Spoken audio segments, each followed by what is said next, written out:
Last session, episode 4. Sometimes you may need to look beyond the screen to progress. What?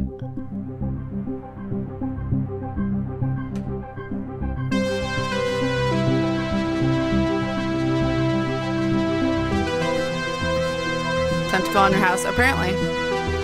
I think that's enough of that for now.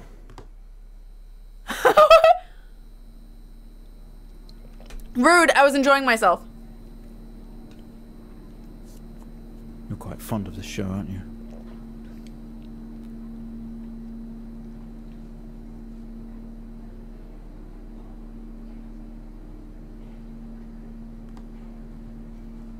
Who's talking to me? Okay, come on.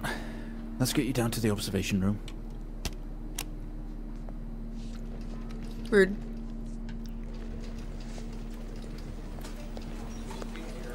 I can't do anything. Okay. Just sit back and enjoy, I guess. This place must be starting to feel like home to you. That's sad. Don't worry. Try and get you out of here eventually. These mint walls, guys. Just in here.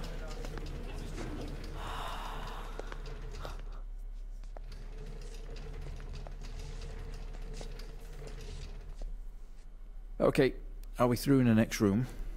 Just relax, and we'll get started in a moment. Okay. We were watching Stranger Things the whole time, apparently. Yeah, I'm in a wheelchair. Okay. Right, Mr. Asian. It's Now are you Mr. ready? Asian still. Just hit record on the tape deck in front of you when you're ready.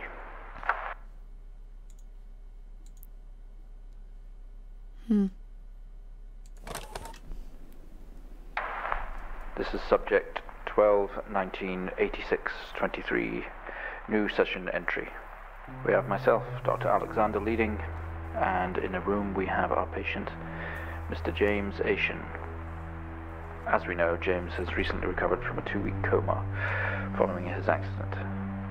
In our last 3 sessions, James's attempts to recollect events of the accident seen him merging his memory with his imagination.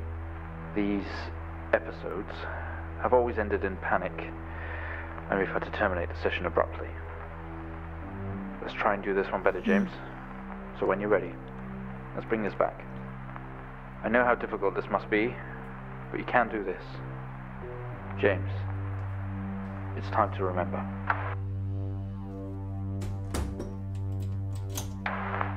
Your mind, it's like a conscious black box.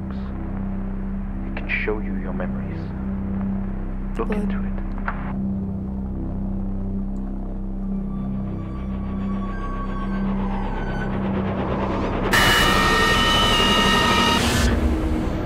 The fuck? In your most recent episode, you recalled a false memory of a remote weather station. You were isolated from the rest of the world, locked inside your coma. We interacted with you daily, encouraging you to wake. Your family would do number puzzles with you. Anything really to bring you back. People needed answers, James. Do you remember? I have another signal here for you, James. It's at 5610 FM. You can't miss it.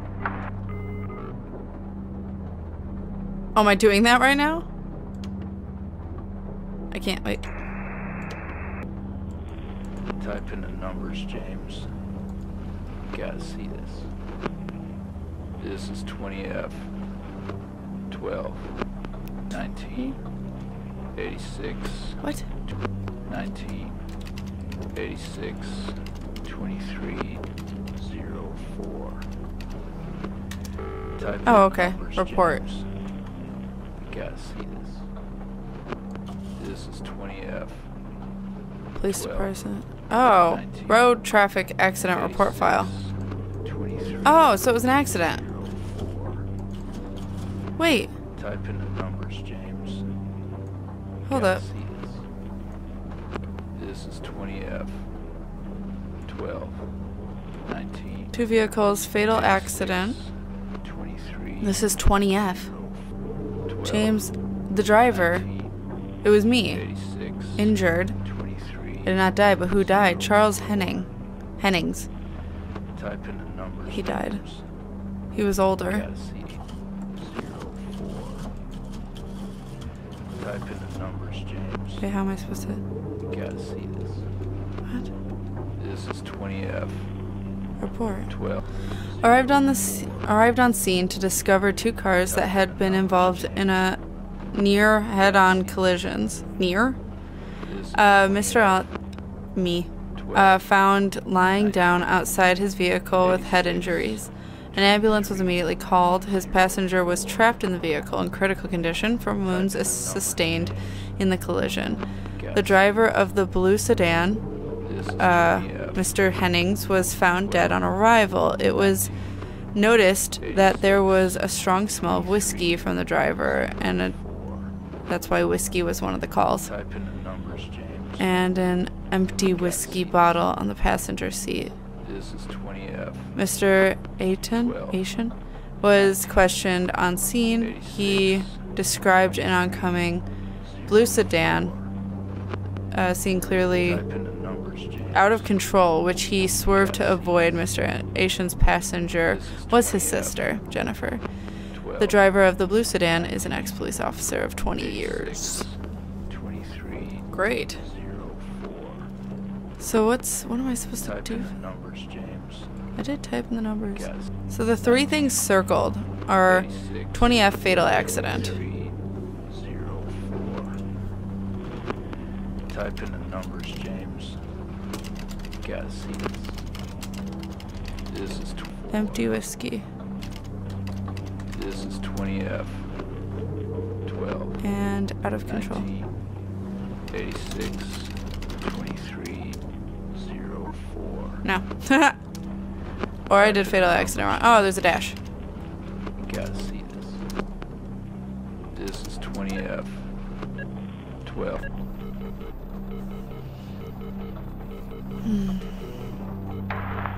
Find the signal, James. Listen to the voices. You have to face it, James. Finally. It's not like it. At all.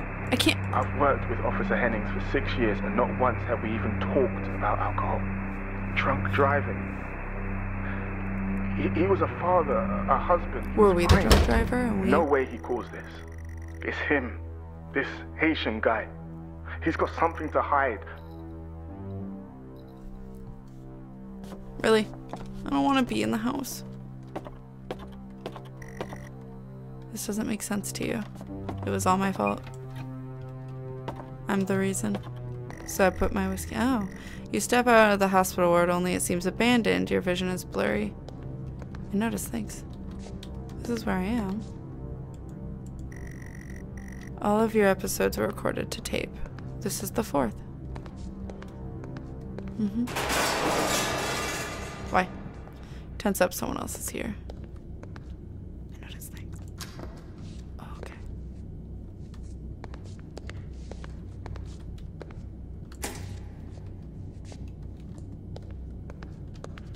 Hi.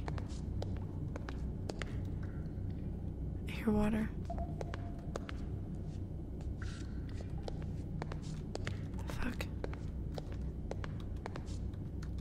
Huh. That opens. I can type there. Who else is here?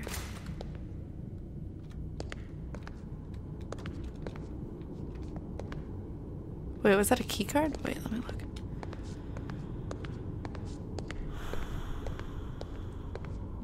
Yeah. You grab the keys from the table, they weigh heavy in your hand. Read note.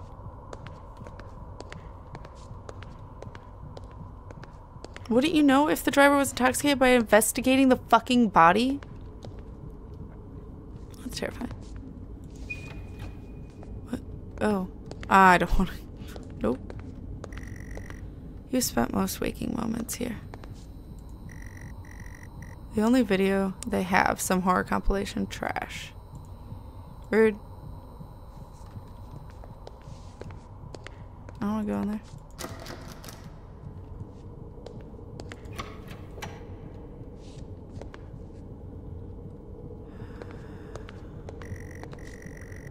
The waiting area is dark, but you feel a presence right behind you. Rude. Am I supposed to look behind me?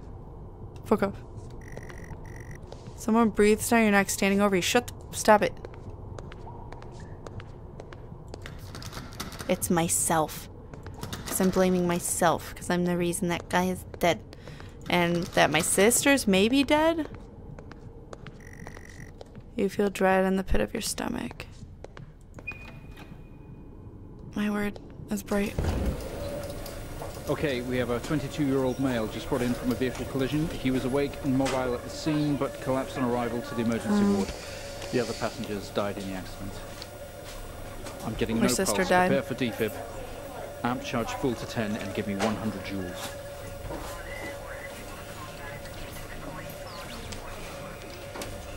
Are you Come on, gonna 100 joules. Charging up full to 10.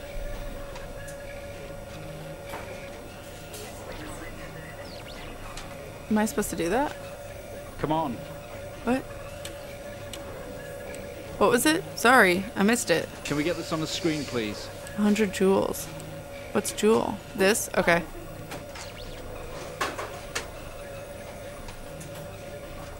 And what?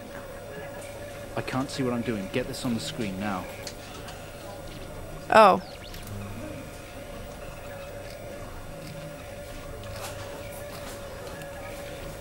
Ah, it's my eye. Come on, 100 joules. Charging up full to 10. Amp full to 10. Okay.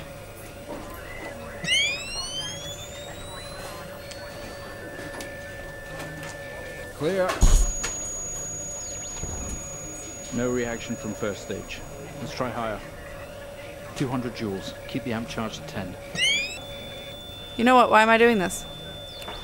Clear. This is your job, not mine. Okay, we have a reaction of some sort here, a weak signal. It's like the guy who was talking to Let's me. keep going. Increase again. 360, charge full. Clear. Get in there. Well, would you look at that? It seems we have a pulse. Rhythm is stable. We need to run an X-ray right away. My eye's freaking me out. X-ray. Where are we with that X-ray? Let's get it going now, please. No, what, bitch? And then... that. Looks like an intracerebral hemorrhage. Great. We need to drain this now to relieve pressure. Prepare for trepanation. Switch on a drill, please. R3? The drill, please. You know what, bitch? There we go. Mr. Asian, you've made excellent progress. You're doing great. We need you to stay calm and try to relax while we go through these next steps. We're going to attempt to alleviate some of this discomfort.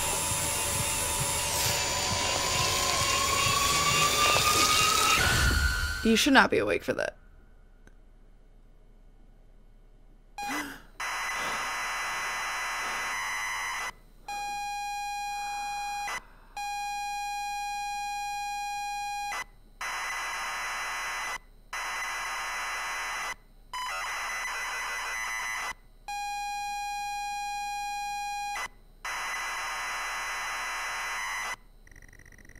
Not only is tonight New Year's Eve, but tomorrow you leave on a 6-month road trip abroad with friends. Mom, Dad, and your sister, Jennifer, have decided to throw a party to celebrate it all. The house is full. You're in the living room, and as usual, you don't recognize a soul. The room is full of chatty strangers, mostly friends of Mom and Dad. There is a door to the hall. Go to the door.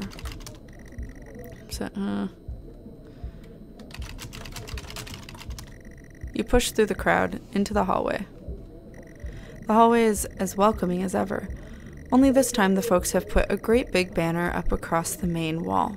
Half-finished drinks are abandoned on almost every horizontal surface. Stairs lead up, although the party is firmly downstairs.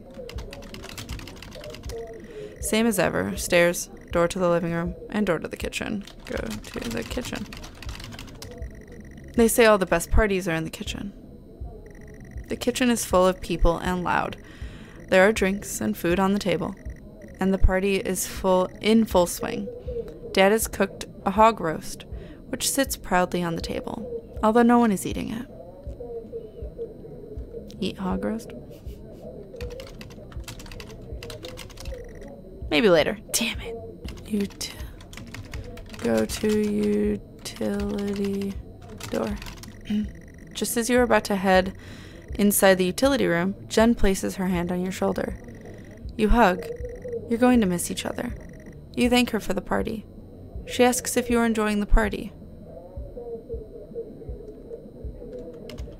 I say yes.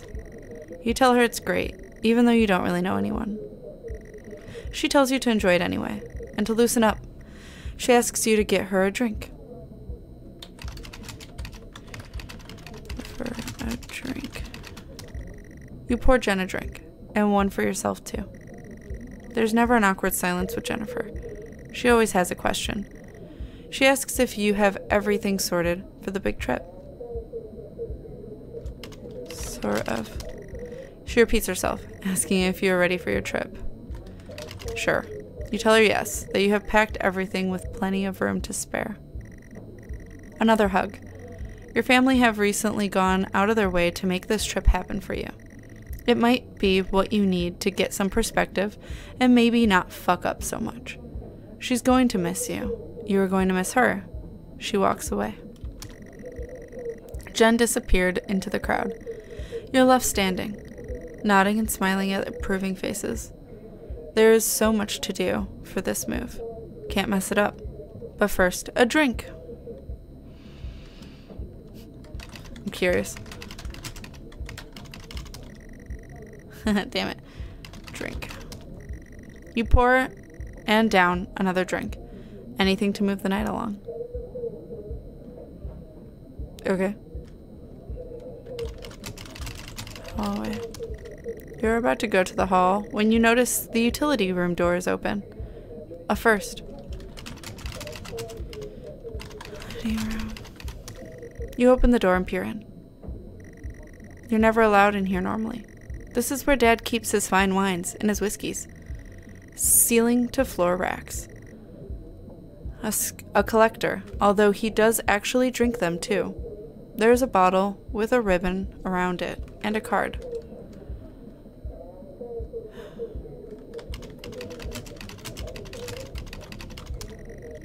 It's a gift from Dad, I think. There's a card next to it. You pick up the whiskey and the card. It's your dad's handwriting. Son, we're so proud of you and everything you've achieved. You've earned this. It's a bottle of 25-year-old double malt. You shouldn't really, but you have to try it. With your whiskey in hand, you take in the room around you. About you. There must be hundreds, no thousands, of pounds worth of drink in here. You really must thank your dad for the whiskey. Well, fine.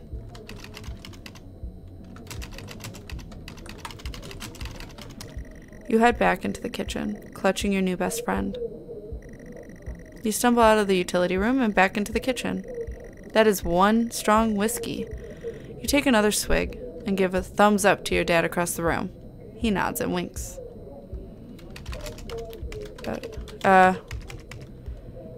Thank Dad? He tells you he's proud of you and to go easy tonight. Early flight tomorrow. Leave room. You go back out into the hallway. A few bumps and laughs on the way. Though you make it to the hall, you stop dead in your tracks. It's Jen, covered in blood.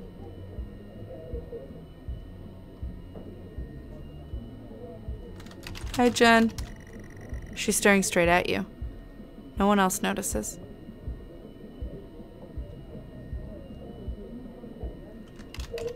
Say hi.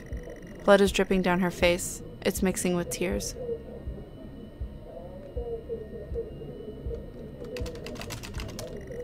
I'm sorry, I don't understand. I'm sorry, I don't understand. Help her. I'm sorry, I don't understand.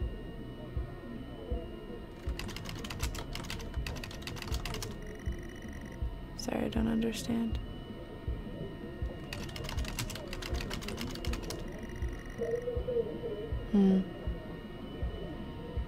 That's a really creepy picture, thanks.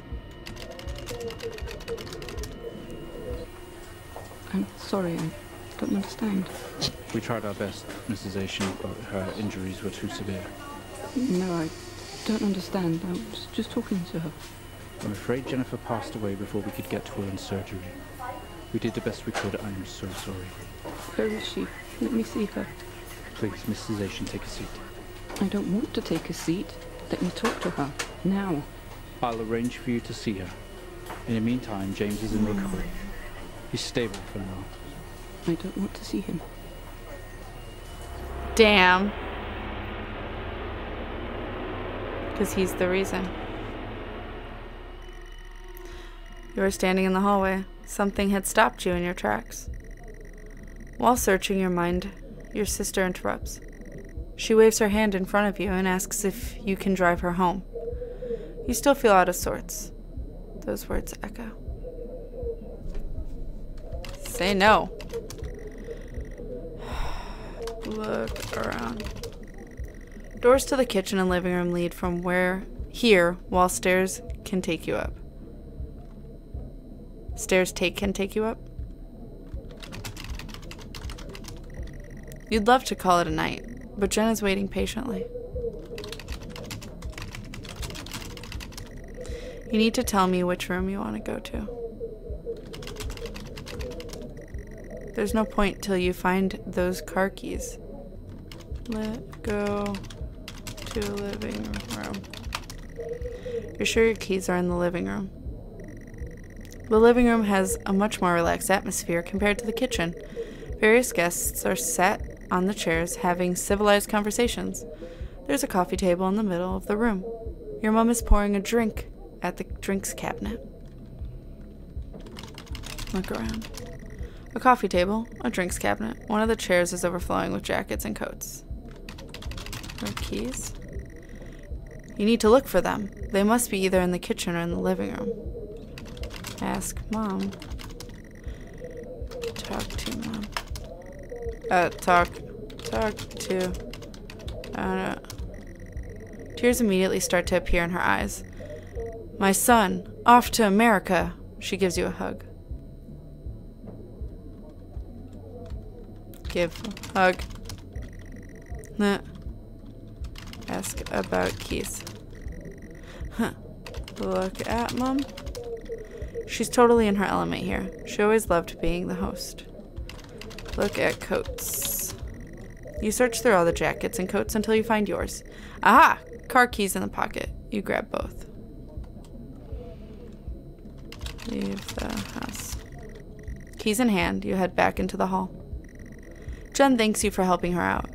She has work in the morning, and no one else is in any fit state to drive. Why the fuck does she think I am? You can handle it, though. You know the road like the back of your hand, don't you? No?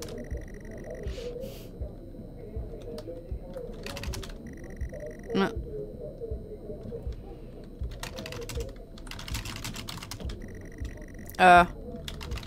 The car.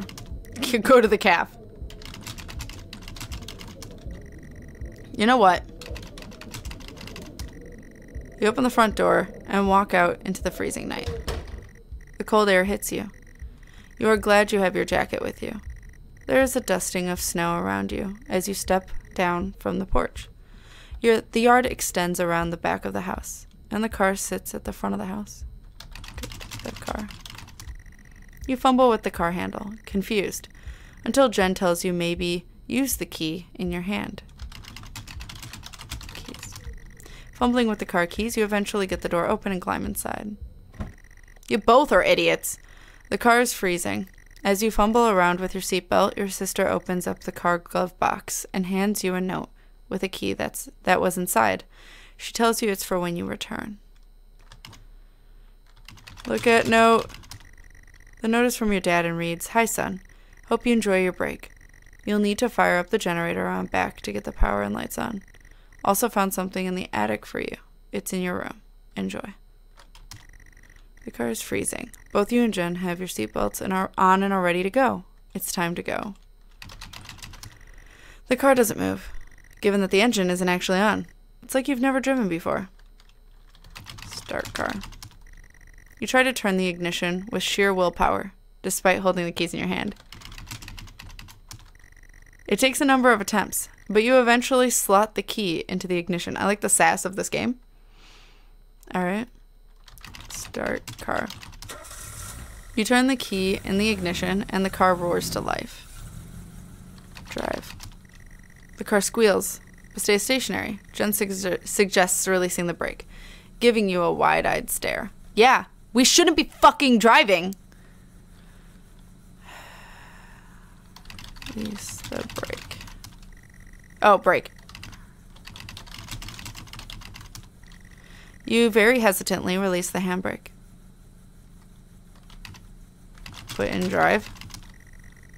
Fine. Drive.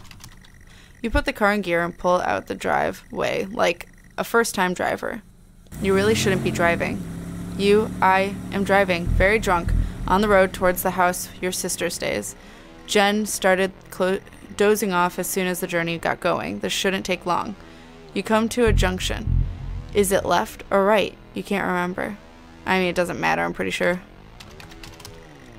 I'm sorry, I don't understand. Right? Turn left. You don't want to, but you had better ask Jen for directions. Wake up, Jen. Ask Jen. She grunts and throws her arm to the left. It's left. Of course it's left.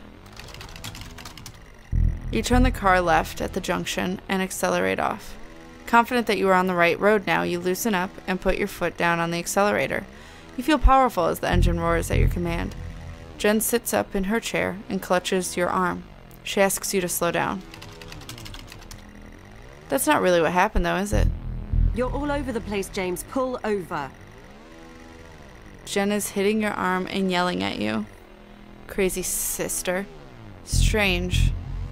There is a set of headlights coming directly at you, but really slow, like slow motion. You try to react, but your body isn't responding. There's nothing you can do to stop this. There's no way to control it. The lights merge with your car. James, for fuck's sake, pull over! The outside joins the inside. The whole world around you begins to scream.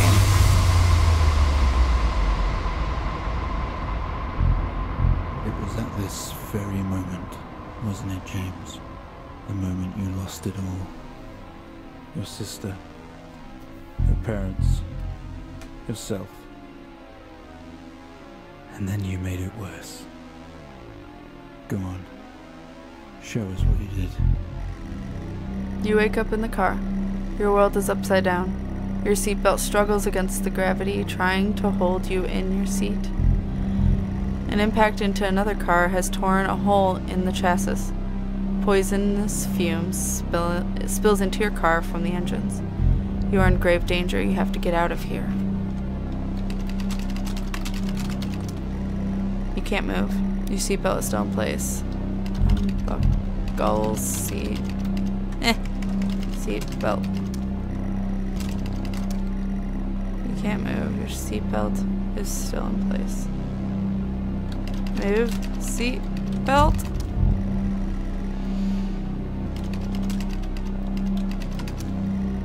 You release yourself from the seat.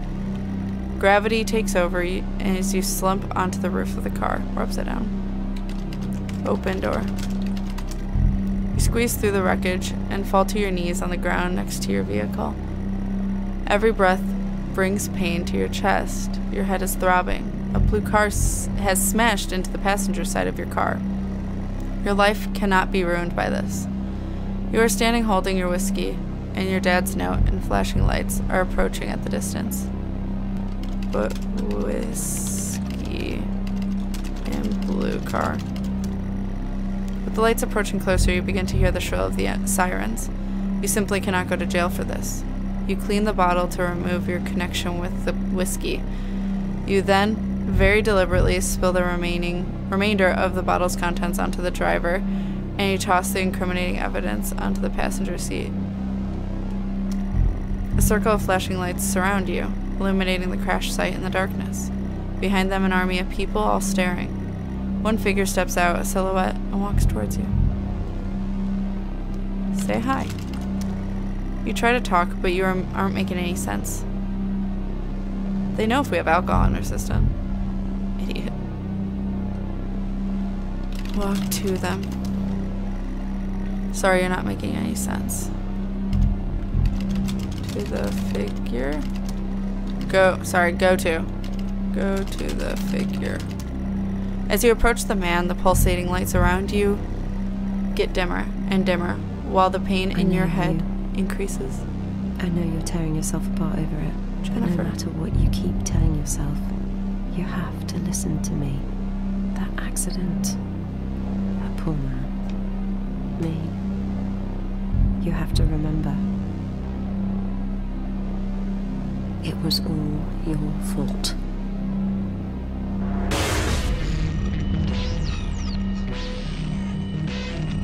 I knew what you did. How you left me there to protect yourself. Planting evidence on some poor man. Yes. You went headfirst into that officer and you wrecked all of our lives. And then you couldn't even take responsibility. You did the right thing for you and no one else. Save yourself. Only it was wrong, wasn't it? Look at you now. Utterly consumed by it. Say it, James. Am I supposed to leave you alone now? Okay, bye, Jennifer. Say it. Tell them.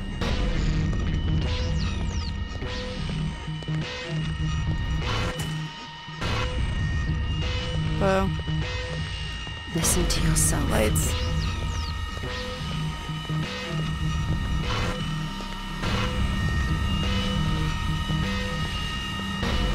It has to end, James.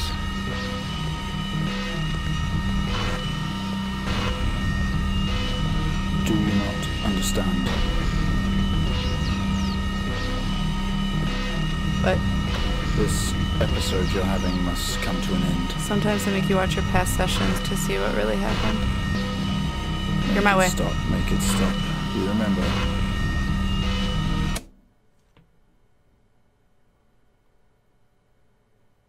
Well, I think we've made progress today, Mr. Asian. I guess we should tell the police what you've told us. Although I don't suspect they'll take you anywhere. I think you'll be with us for quite some time. Come on, let's get you back to your shows. I'll see you tomorrow. That's like an eternal hell.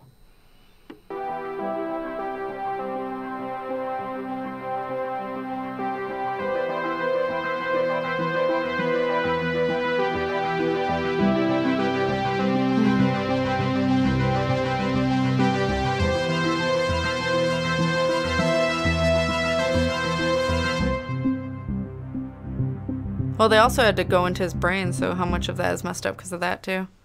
They had to relieve the pressure. How much brain damage did he already have? Admission is the achievement I got. Well, you did come back to the end macro. Oh, no. Well. Yep. Wow.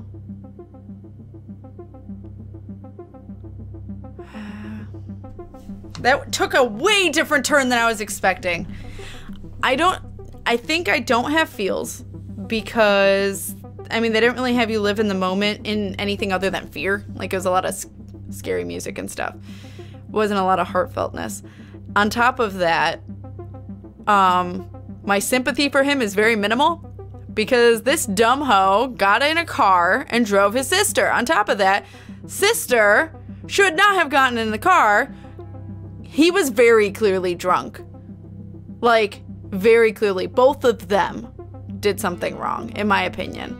When you know someone's drunk, or like, I mean, even if she didn't, it was very obvious, and she was concerned. If she had any doubt, she should have asked, and she apparently never did.